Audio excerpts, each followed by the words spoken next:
불구하고 1회 돈을 던져요 사람들이. Grabe, napakalinis guys. Grabe, kung nakikita nyo lang nakikita namin.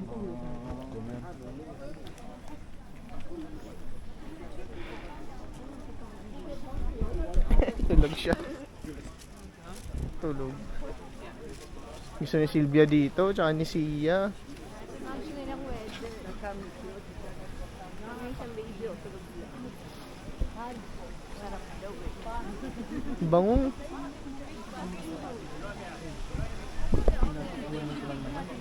Ito nga.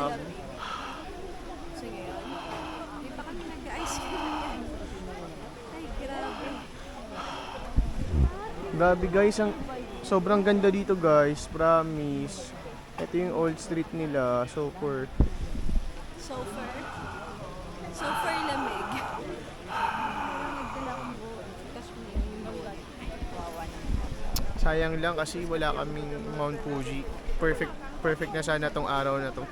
Hindi lang siya naging perfect kasi dahil sa Mount Fuji. Pero mali kasing tour namin, nakita namin siya kaninang umaga. Sana yung umaga, dun pala kami dinala agad sa lake. Hindi dun sa pinakit kaming 500 Kaya nga, step. mali naman yun. Hindi naman ako makapag-500. Ay, nako. Koi fish na lang. Let's Kaya go. Yun, hindi nyo makita kasi Ang bango dito kasi yung mga ihaw na isda. May mga naamoy mo dito. Ato. Takoyaki. Ay, Pilipino. Anong masarap na takoyaki, madam? Hipon lang ka. Hipon? Hindi masarap. Ay, walang yung squid.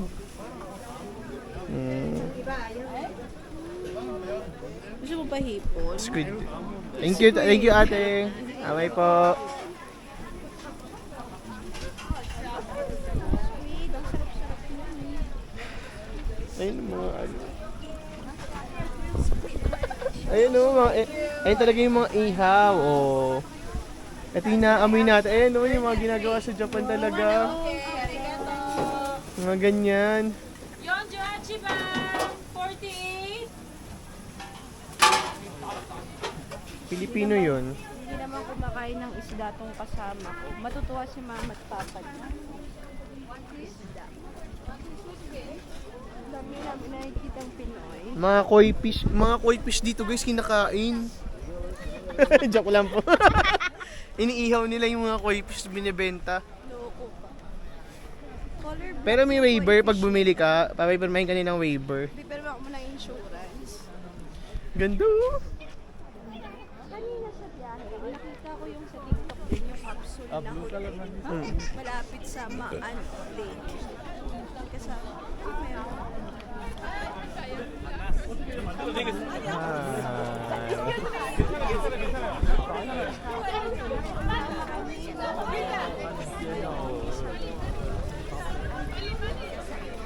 Ay, dito picture tayo. Picture lang kami guys. Pa-picture tayo.